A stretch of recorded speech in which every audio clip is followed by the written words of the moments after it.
北京的兄弟姐妹，不对，是全球的兄弟姐妹，爷们儿娘们儿，能不能走个面儿？咱北京2000，不对，是咱地球80亿人，受累走個面兒，給大钊呀點個關注，幫大钊呀把首輪粉絲給撐起來，咱就有了。這倆包有，大钊一定化身乾弟，給大伙兒出好節目。一句走個面兒，為什麼會讓無數普通人破防？韓紅為馮小剛站台，讓北京的老爺們老娘們走個面兒。現在抓間諜的面兒不知道要着了沒有？反正星爺這邊的功夫女足呀，必須走個面兒，火了。古人說呀，德不配位必有災殃，功不配祿必生怨懟。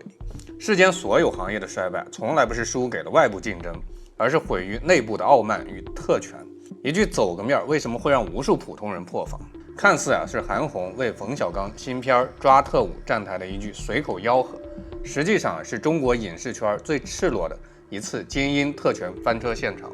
更魔幻的是，這邊馮小剛、韓紅聯手造勢，資源拉滿的抓特務票房慘淡，口碑兩極，沒人買賬。那邊呢，零宣發、低調預熱的周星馳新作《功夫女足》卻熱度暴漲，全網期待，硬生生被這場輿論風波反向助攻，逆風出圈。很多人只看懂了表面的輿論吃瓜，覺得是網友小題大做，韓紅好心辦壞事，馮小剛新片水土不服。但今天我要撕開所有人看不到的深層真相，這根本不是一句方言引發的誤會，而是精英圈層與普通大眾的徹底決裂，是傲慢資本與草根匠心的終極對撞，更是中國影視從朝陽產業淪為夕陽虛火的核心病根。本期視頻咱們跳出娛樂八卦的淺層視角，結合國學天道的規律，行業10年亂象，新舊導演的創作博弈，深度拆解3個核心問題。第一句走面為什麼能戳碎千萬普通人的委屈，引發全網反噬？第二，為什麼馮小剛手握頂級資源卻拍不出好片，周星馳蟄伏多年依舊封神？第三，明明中國觀影市場潛力全球第一，為何國產電影越拍越爛，淪為夕陽產業？最後給所有創作者普通觀眾奉上唯一的破局出路。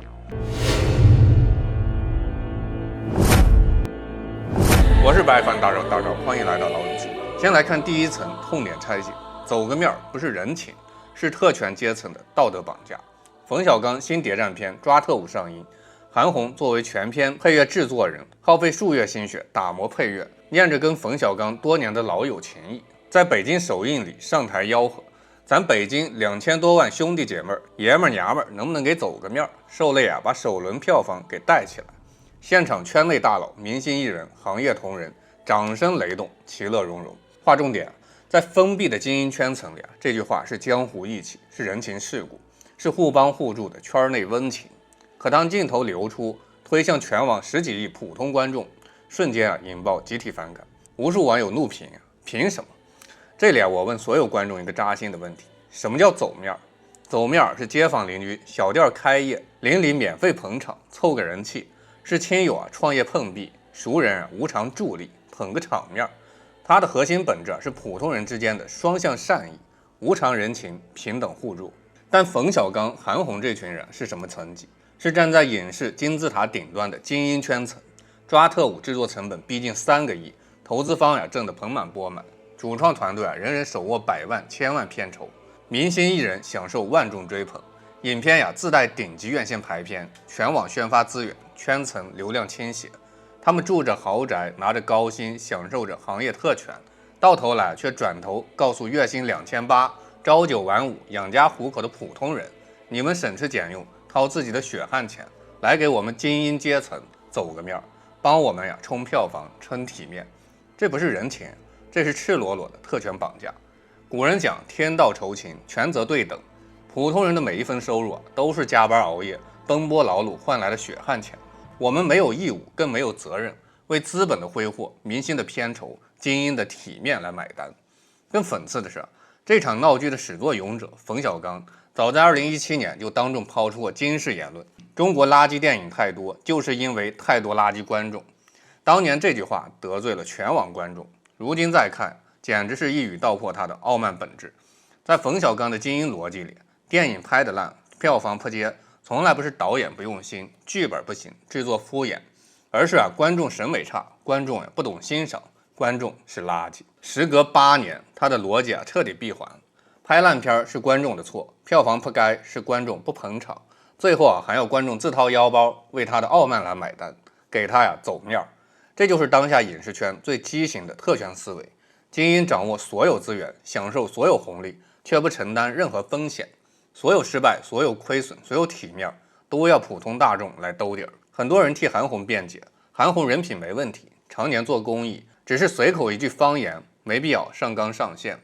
我完全認同韓紅的善良與公益付出，她的初衷沒有惡意，只是圈層固化下的思維盲區。大眾反感的從來不是韓紅本人，而是她這句話背後整個影視精英圈層根深蒂固的傲慢與雙標。他們身處頂層太久，早已脫離普通人的生活。他們不知道普通人買菜要貨比三家，看病要攒錢，孩子學費要精打細算。他們理所当然地認為觀眾掏幾十塊錢買票是舉手之勞，是理所應當的圈層義務，是必須給精英的面子。子曰：在上不驕，高而不威，身居高位而傲慢自滿，是所有衰敗的開端。抓特務豆瓣評分2級分化，上映4天票房不足7000萬，排片持續下滑。不是觀眾不買單，是觀眾終於清醒，絕不為人情綁架買單，絕不為精英特權兜底兒。還有一個重點就是綁票如果真的拍得很牛逼，深受大眾喜愛，觀眾怎能不去？所以一部影片劇情扎實，制作精良，情感真摯，內核動人，根本不需要圈層吆喝，不需要人情綁架，更不需要讓普通百姓走個面。好作品自帶流量，自带熱度，自帶路人缘，觀眾看完心甘情願2刷3刷，主動安利親友，票房自然節節攀升，逆勢爆火。反觀平庸敷衍、空洞懸浮的作品，哪怕手握頂級宣發，圈層全員站台，資本全力造勢，終究只會被市場用腳投票，被觀眾果斷拋棄。這也就引出了所有人心中的疑問：為什麼老一輩經典影片、過去的爆款佳作，從來沒有一位導演、明星喊過走個面兒？零道德綁架，零圈層施壓，卻能輕輕鬆鬆票房大賣，風神傳世。而如今的頂級大導演，手握遠超前輩的資金、設備、人脈、宣發資源，稍微票房遇冷，不反思作品瑕疵，不審視創作問題，反倒第一時間倒逼觀眾捧場，讓大眾給精英圈層撐場面。過往的影視人敬畏行業，敬畏觀眾，敬畏創作本身。張藝謀早期的現實主義佳作，陳凱歌的人文大片，無數老戏骨、老導演的傳世作品，靠的是打磨劇本、深耕細節，沉澱演技，貼合民生，靠的是作品過硬，口碑過硬。那個年代沒有鋪天蓋地的資本宣發，沒有圈層抱團造勢，沒有道德綁架站台，僅憑觀眾看完後的真心認可、自發傳播，就能造就無數票房與口碑雙豐收的經典。可現在很多大導演常年脫離創作本心，脫離大众審美，脫離現實生活，多年拿不出能打、能共情、能傳世的好作品。按常理來說作品遇冷，口碑下滑，票房不該，最該做的是沉下心复盘問題。劇本是不是空洞了？敘事是不是拖沓？人物是不是懸浮了？是不是丟掉了創作的初心，敷衍了觀眾的期待了？但他們偏偏反其道而行之，從不向內自省，只會向外追責，不找作品的問題，只怪觀众不捧場，不反思創作的懈怠，只抱怨市場太苛刻，不精進自身專業能力，反倒沉迷圈層人情、資本遊戲、面子工程。這也是為什麼從前的電影不用走面，依舊全民追捧，成為时代經典。如今的電影費盡心思喊人走面，全員站台造勢，最終依舊沒人買賬，慘淡收場的核心原因。再來看第二層反轉對比，馮小刚的傲慢對上了周星馳的匠心，這高下立判。這場走個面塌房事件最魔幻的副作用，就是親手成全了周星馳的功夫女足，沒有任何刻意炒作，沒有圈層綁架，沒有道德施壓。就在馮小刚新片口碑雙雙翻車，精英特權邏輯被全網聲討的同時，周星馳的新作熱度一路飆升，霸占各大榜單。網友自發刷屏，主動期待，自願安利，形成了最鮮明的行業反差。為什麼？同樣是頂級導演，同樣是深耕影視数十年，馮小剛靠特權續命，周星馳靠作品立身。我們先看馮小刚的創作態度，手握頂級資本、頂級人脈、頂級宣發資源，卻早已丟掉了影視創作的初心，從手機到抓特務，他的創作邏輯從來不是打磨好作品回饋觀眾，而是利用圈層資源收割流量賺取利潤。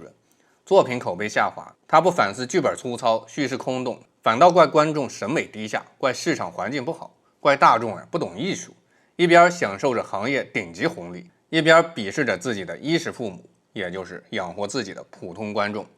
這就是精英特權的終極傲慢。反觀周星馳，完美詮釋了古人所言千受益滿招損的天道規律。周星馳早已是華語影視的傳奇，票房、口碑、榮譽、地位早已登頂，可他從來沒有一絲一毫的精英傲慢。他從不站在高位綁架觀眾買單，從不要求粉絲給自己走面，更不會嘲諷觀眾審美不行。幾十年深耕影視，他始終保持草根心態，打磨劇本精益求精，拍攝細節吹毛求疵，對待演員嚴苛較真兒，對待觀眾始終謙卑。他的所有爆火作品，從功夫到少林足球，再到如今的功夫女足，從來不是靠人情造勢，靠圈层互捧、資本宣發，而是靠扎實的內容、真誠的表達、接地氣的初心，讓觀眾心甘情願的買票，發自內心的認可。這就是最核心的區別。傲慢的精英想要觀眾跪着兜底，謙卑的匠人讓觀眾自發追捧。一場輿論風波讓全網徹底看清，精英圈最不缺的是手握資源的精英，最缺的是深耕内容的匠人。大眾抵制的從來不是電影，是傲慢的特权；追捧的從來不是流量，是真誠的匠心。接下来咱們再看第三層，草根導演破壁，撕開影視夕陽產業的真相。中國的票倉等於半個地球的票倉。之前哪吒爆火的時候大釗專門為此做過節目。那麼很多人疑惑一個問題，中國擁有全球最大的觀影市場，10幾億觀眾，萬億級市場體量，明明潛力無限，為什麼國產電影年年減產，爛片泛濫，口碑崩塌，活生生把朝陽行業做成了夕陽虛火產業？看懂了馮小刚的特權亂象，再看懂2位草根導演的破壁之路，你就徹底通透。這2位導演就是拍出哪吒的餃子，拍出給阿嬤的情書的藍紅春。他們沒有頂級人脈，沒有資本兜底，沒有圈層特權，沒有明星陣容，出身草根，無人問津，起步艱難。他們沒有辦法靠人情造勢，靠圈層走面，靠資本宣發，唯一的出路就是死磕內容，打磨作品，貼合大眾。結果是什麼？哪吒不靠綁架，不蹭人情，憑扎實劇情、深刻內核、精良制作，直接證明了中國的票房等於半個地球。封神國產不对，是封神全球動畫。而給阿媽的情書不靠圈層造勢，憑真實共情、人間百態、真誠表達，僅僅1400萬投資，斬獲20億票房，成為國產現實題材天花板。而那些手握3億投資、頂級主創、全網資源的精英大片，卻頻頻翻車，票房撲街，口碑拉胯。這就是中國影視產業最畸形的悖論：資源越多的人越不敬畏市場，資源越少的人越拼命敬畏觀眾。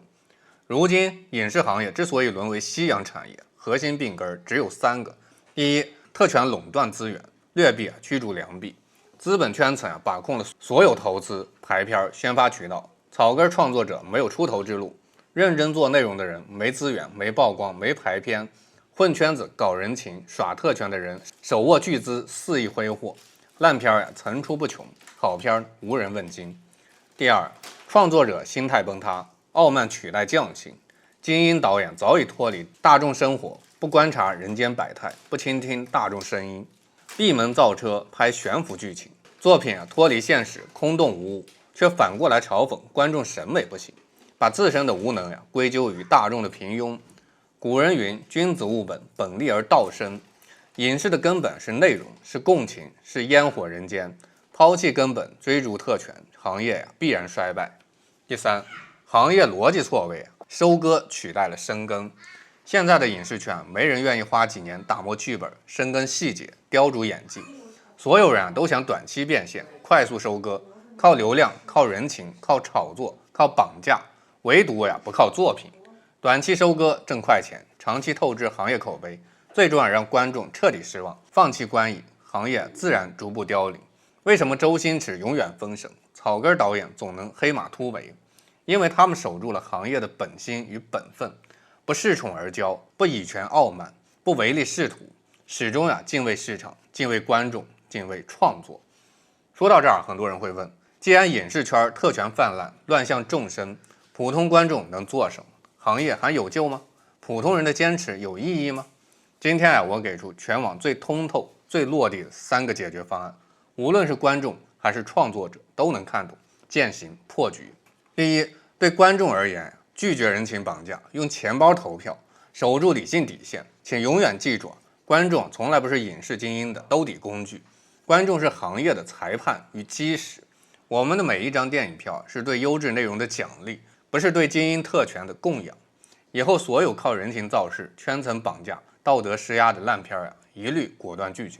所有用心創作、真誠表達、深耕內容的作品，自願支持、主動安利，不用谩罵，不用兌現，不用吃瓜，用市場投票，用結果說話。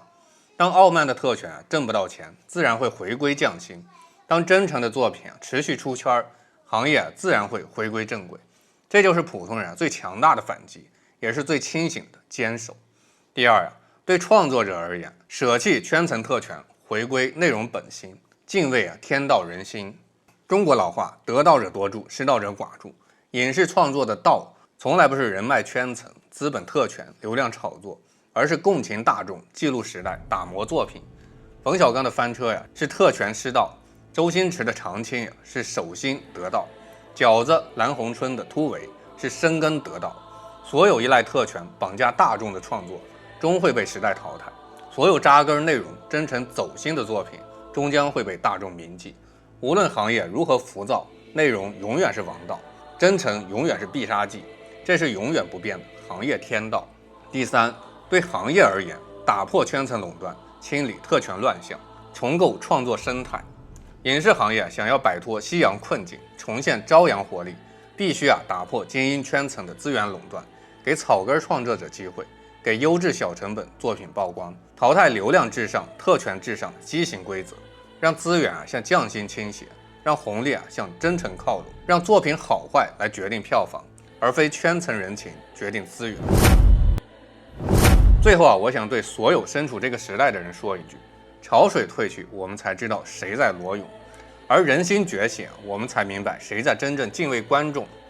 在這個技術賦能創作、平民書寫歷史的時代，